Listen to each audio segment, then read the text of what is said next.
I know many of us are probably tired with this to discuss this topic, but for me, it is when we kind of radically rethought how we do our work, how we get the work done at Synchrony.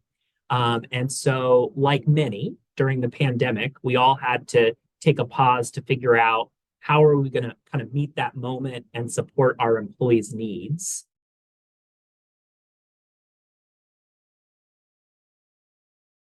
For Synchrony, what was born out of that was our flexibility and choice model.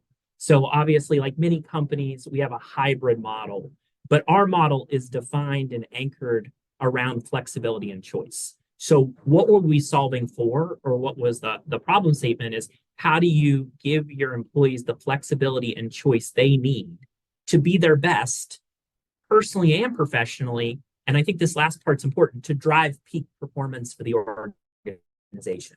And so we became early adopters and believers that actually what we now believe is just our way of working, but at the time was a new way of working, would allow our employees actually be better and stronger.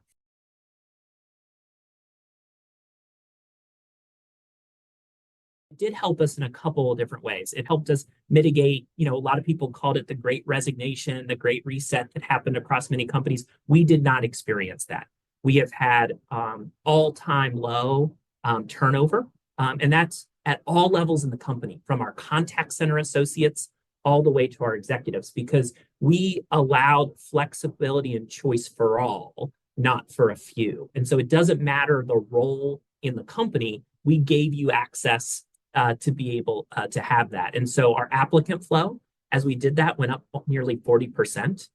Back to stats, our turnover was the lowest we've ever seen across the company, and we've sustained that across the board. Our employee engagement scores were the highest we've ever seen, reaching number 20 on the Great Places to Work list with Fortune. And then also our business performance was very strong. And we've been very intentional to say that we unlocked this way of working and sustained it because we believe it helps drive stronger business outcomes.